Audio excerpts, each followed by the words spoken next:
السلام علیکم ورحمۃ اللہ حامدا و مصلیا اما بعد اعوذ باللہ من الشیطان الرجیم بسم اللہ الرحمن الرحیم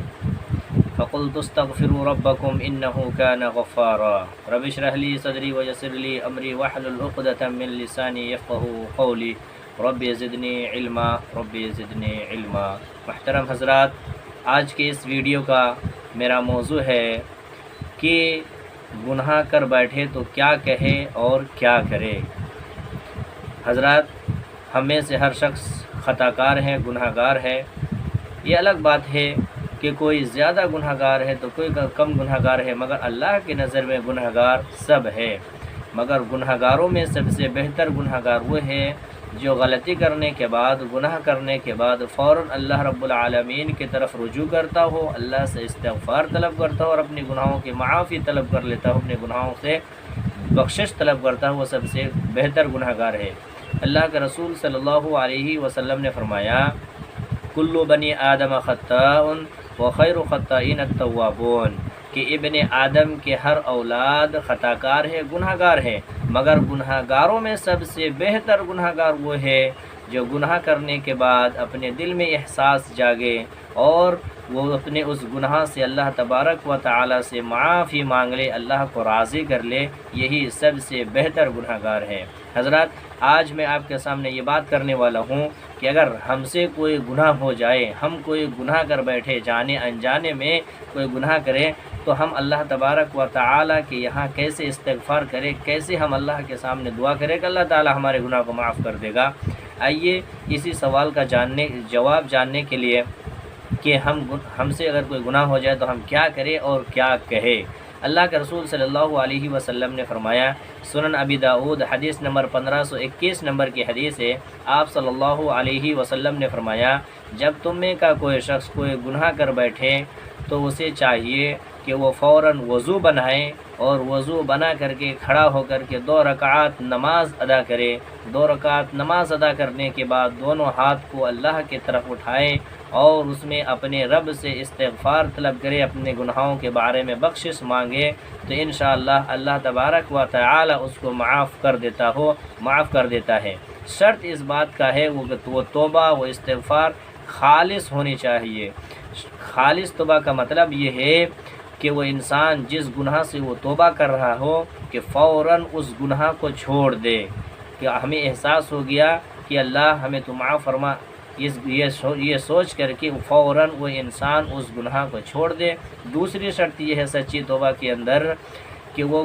اس گناہ پر اس انسان کو شرمندگی ہونی چاہیے، نادم ہونا چاہیے کہ اللہ ہم سے یہ کام ہو گیا ہے، اللہ تیرے در پہ ہم آئے ہیں، اللہ مجھے شرمندگی محسوس ہو رہی ہے، اللہ تو مجھے معاف فرما۔ تو پہلی شرط یہ ہے سچی توبہ کے اندر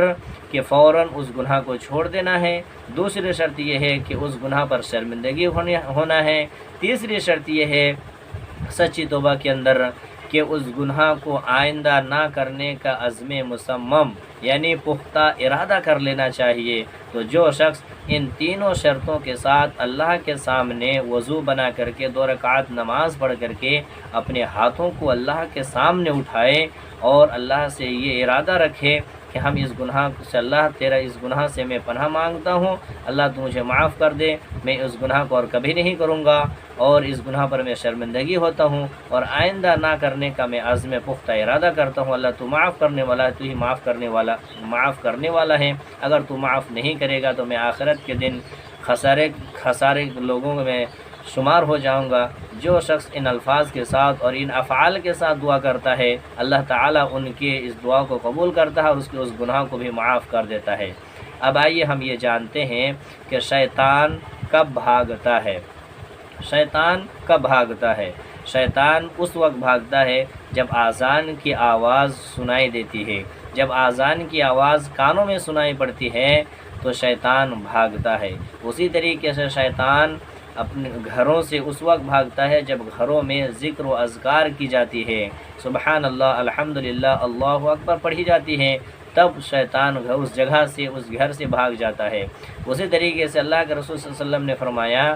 اس گھر میں بھی شیطان داخل نہیں ہوتے ہیں، اس گھر میں بھی شیطان نہیں جاتا ہے جس گھر میں سورہ بقرہ کی تلاوت ہو۔ اسی لیے آپ صلی اللہ علیہ وسلم نے فرمایا لا تجعلوا بیوتکم قبورا، کہ تم اپنے گھروں کو قبرستان بنایا نہ کرو۔ مطلب یہ ہے کہ جس طریقے سے قبرستان میں لوگ قرآن تلاوت نہیں کرتے ہیں، جس طریقے سے قبرستان میں قرآن تلاوت کرنا جائز نہیں ہے، تو ٹھیک اسی طرح تم اپنے گھر کو قبرستان نہ بناؤ کہ تمہارے گھر میں قرآن کی تلاوت نہ ہوتی ہو۔ لہٰذا ہمیں اپنے گھروں میں ذکر و اذکار سے آباد کرنا ہے اپنے گھروں کو، اسی طریقے سے اپنے گھروں میں ہمیں قرآن کی تلاوت